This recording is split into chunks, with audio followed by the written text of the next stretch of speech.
राज्याचे कृषी मंत्री माणिकराव कोकाटे यांनी 4 दिवसापूर्वी शेतकऱ्यांची अवहेलना केली होती।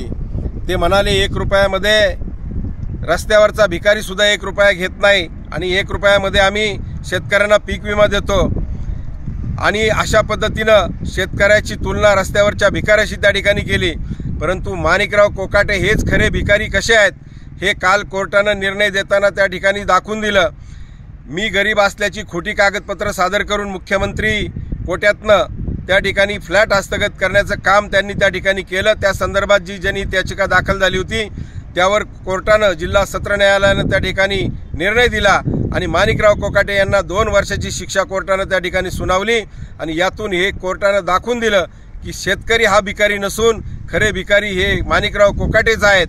आणि ज्या शेतकऱ्याला तुम्ही भिकाऱ्याशी तुलना करता, अरे तो बळीराजा आहे, तो जगाचा पोशिंदा आहे। शेतकरी हा कालही राजा होता, आजही राजा आहे आणि उद्याही राजा असणार आहे।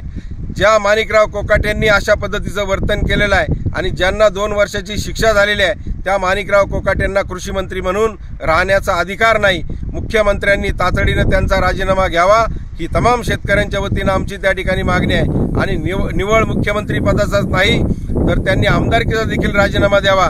शेतकऱ्यांची चेष्टा केल्यानंतर शेतकऱ्यांची हाय कशी लागते हे याचं उत्तम उदाहरण आहे। शेतकऱ्यांचा तळतळाट आणि हाय माणिकराव कोकाटेंना या ठिकाणी लागलेला आहे। सत्तेची मस्ती आणि हवा डोक्यात राजकारण्यांनी कधी जाऊन देऊ नये।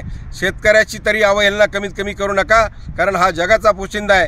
ज्या शेतकऱ्यामुळे आपल्याला 2 टायमाचं खायला मिळतं त्याची तरी सगळ्यांनी लाज बाळगा आणि यापुढच्या काळामध्ये किमान शेतकऱ्याची या बळीराजाची अन्नदात्याची चेष्टा करण्याचं पाप कुणी या ठिकाणी करू नका असा इशारा तमाम राजकारण्यांना या ठिकाणी स्वाभिमानी शेतकरी संघटनेच्या वतीने देण्यात येत आहे।